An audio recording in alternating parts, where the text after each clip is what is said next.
Hi, Bea. Hi. We're here in our Psych 206 class, and I wanted them to meet a Pinay pioneer in Philippine psychology. Hindi naman masyadong nakaka-pressure yung No, title, ano? not at all.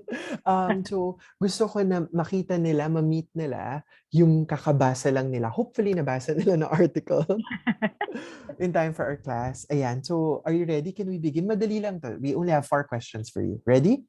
Sure. Okay, so this is our first question. Can you kindly introduce yourself, including your research interests and previous, ongoing, and or current involvements with LGBT psychology in the Philippines?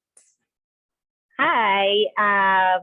So my name is Beatriz Torre. Most people call me Bea. My pronouns are she and her. And I am currently a full-time faculty member sa UP Department of Psychology. And I am also the current chairperson of the LGBT Psychology Special Interest Group, or SIG, of the Psychological Association of the Philippines, or yung PAP. So yung PAP, yun yung parang largest na national organization of psychologists and psychology professionals, educators in the Philippines. So yung group namin, yung LGBT Special Interest Group, includes PAP members who are involved in LGBT psychology work, whether research or teaching or advocacy. So obviously, nandun ako sa group na yon dahil isa sa research interest ko ang LGBTQ psychology. So LGBT experiences, especially experiences of stigma and prejudice. Although recently naging interesado rin ako, gusto ko rin i-balance yon by looking into more positive experiences of support and health and well-being.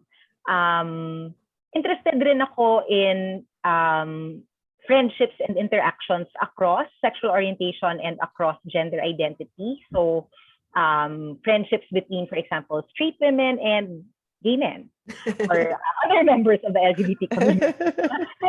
Nalito ako kung saan ako tuturo bigla. And then aside from that, I'm also interested in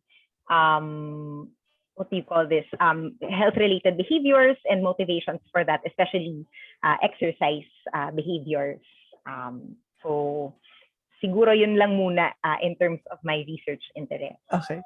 Thanks for that, Babe. So interestingly, so diverse ng interests mo, and then pero a lot of your work ay nakafocus on LGBT-related concerns, no? Especially yung isang research mo nga which won an award on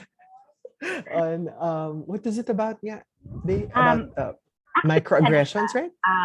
Everyday experiences of sexism. So yung everyday sexism na yung parang mga subtle or medyo common na forms ng sexism na nararanasan ng mga babae. And yung ginawa ko kasi sa study na yun, nag-compare ako ng experiences ng heterosexual cisgender women and ng queer women or lesbian and bisexual women. So parang tinignan ko kung magkaiba ba yung experiences nila at saka yung pagtingin nila sa everyday sexism.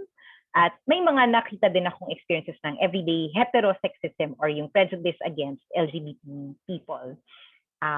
Yun. Yeah.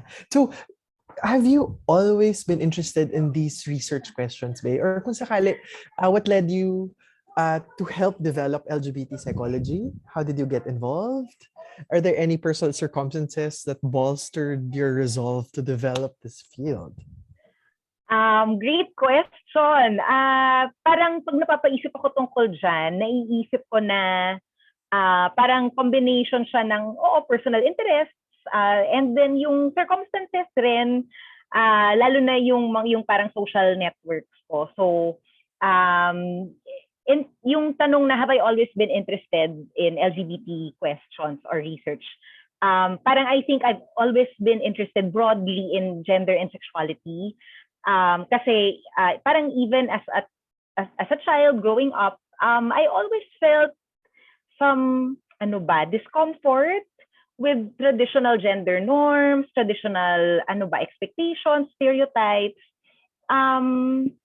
So So parang gusto ko talaga siyang pag-aralan, gusto ko siyang i-examine, gusto ko siyang i-challenge, parang ganon. And then, along the way, habang tinitingnan ko yon or tinatry kong aralin yon, na-realize ko din na, lalo na nung as an undergraduate, many years ago, na-realize ko na many of my friends, my closest friends, started coming out as LGBT. Mostly as gay men. Tapos, parang nagkaroon ako ng konting insights into yung coming out experience, na iba-iba pala, yung lives, yung concerns ng LGBT people na malapit sa akin, napaka-diverse din. So parang naging interesting para sa akin dahil doon.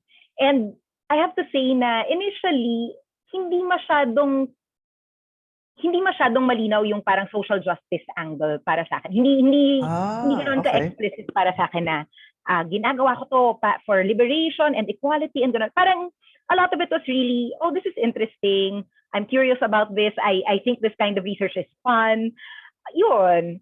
Kaya nga, yung one of the earliest studies I did na parang involved in LGBT psychology kahit paano was about friendships across sexual orientation. And siguro I was very fortunate dahil at the time one of my mentors na naging close friend ko rin si Eric Manalastas, who was my co-author dun sa and the lead author really of the paper that we're talking about, yung LGBT Psychology in the Philippines. So dahil isa siya sa naging mentors ko at naging parang closely involved siya doon sa pag-develop ng LGBT psychology, parang nagkaroon ako ng opportunity na ma-involve din at mas parang makialam at makita kung bakit parang beyond being interesting and fascinating and fun, bakit parang meron ding element ito ng parang nag-a-address din to ng yun nga, broader social justice concerns na mahalaga din para sa akin. Nice. So, meron talaga siyang development, yung trajectory of the concerns or yung interests through the years, from friendships and then eventually to a lot more social justice concerns, maybe? Yeah. Oo. Okay. Yun. Sige, thanks, Vay. Ayan. So since we're talking about your co-author and we had the privilege to read your article, I think napag-usapan natin one of the very few historical narratives of a field or discipline available. So just quickly, because this is a history class, so let's talk about writing a historical narrative of a field. So in writing that article, can you tell us a little bit about your process? Did you examine any available data or any source of information, kung meron man? Definitely.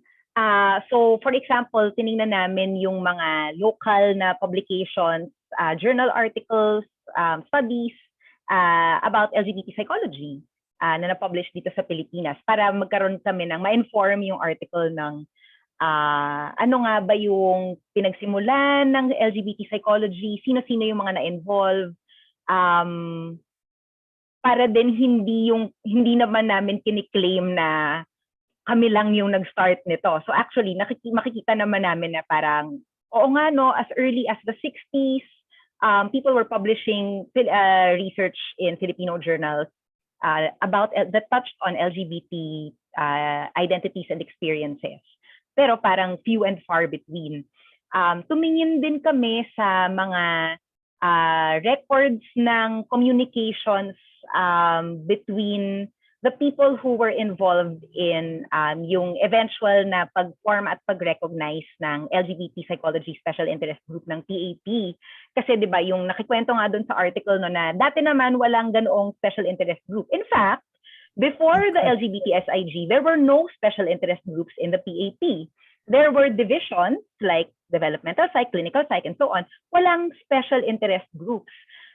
Pero nagkaroon ng series of events that concerned us ako, si Eric, and si Ton, and other colleagues of ours, friends of ours, and even non-psychologists, members of the general public. So yung mga incidents like yung nangyari sa Comelec nung nag-try mag-run yung ladlad, yung mga comments ng mga yun, parang mga articles or TV show episodes na nagpo-propagate ng misconceptions and stigma against LGBT people na may mga psychologists mismo na nagsasabi nun. So parang merong exchanges of documents kung saan or communications kung saan parang naghanap tayo ng paraan na paano ba ma-address to? Paano ba gawan to ng way? Parang how can psychology as an organized discipline address yung mga ganitong instances. Lalo na kung mismong sa members ng discipline natin nanggagaling yung ganitong beliefs. Oo. So yun. And very interesting tingnan yung kung paano yung exchanges, yung emails, yung messages na back and forth na hindi pala siya ganun kadali, na parang hindi pala, uy, gusto namin mag-form ng LGBT Special Interest Group. Go, sige. Hindi siya ganun. Originally, nag-start siya as a way to seek parang mechanisms for addressing what we believed were ethical concerns. And then, tumingin din kami sa even things like yung mga curricula ng mga psychology programs sa Pilipinas para makita kung dati ba nag-o-offer ng official or formal courses kung saan nadidiscuss ang LGBT lives, LGBT experiences, stigma, well-being. So parang yun, yung reviewing the way that LGBT experiences are taught in psychology courses or if they're even taught. Ano. So yun yung mga kinds ng data na tinignan namin. Ang daming sources, no? So hindi lang siya hindi lang yung alam natin ng historical data, pero pati yung other information like syllabi, nabanggit mo, and other statements available. Okay. Thank you so much. So, alam mo ba, listening to you, it seems to me that this is such an exciting time, or your field of study is super duper exciting and relevant. So, as we just close our short conversation, I just wanted to ask you, do you think it's a good time to be doing psychology during this time? Absolutely. I think unique din yung time natin ngayon kasi lalo na sa Pilipinas, but even globally, parang nagte-take ng center stage yung concerns ng mental health, ng well-being, in ways that I think in the past hindi ganoon ka-accessible or acceptable sa general public, diba? So parang more and more ngayon, merong genuine interest in what psychologists have to say, have to contribute. So it's a good time in the sense na maraming nakikinig or dumadami yung nakikinig at interesado kung ano yung masasabi natin. At the same time, challenging siya. Kasi parang may ganoong pressure na parang may weight yung mga bagay na sinasabi natin, yung research that we put out. I hope mas nararamdaman natin na pwedeng mag-make ng impact. And so we have to be careful kung anong klaseng impact yung mamimake nun. Lalo na ngayon, siguro gusto ko lang banggitin na ngayon nakikita namin or na-experience namin na for example, yung mga lawmakers, policy makers at the local level, even at the national level, kapag potentially relevant yung expertise ng psychologists sa policies na dine-develop, nag-invite sila to contribute sa mga discussions and debates. So parang this is a time when we can contribute, 'di ba, to paano ma-shape yung policies, ano yung paano natin magagamit yung knowledge natin, yung research natin to help shape policies, to change policies that can affect people's lives. Yun, so it's a good time. I'm not saying it's an easy time. I'm not saying they will always listen. Dahil may mga, for example, yung SOGI bill, anti-discrimination bill, matagal naman ng may psychologist na nagsasalita in support of that. Pero hindi naman necessarily ibig sabihin na okay na. Pero yung siguro yung ano lang is it's a good time in the sense that at least now we feel like we have a voice, we feel like we can influence things. So it's a good time to capitalize on that, diba?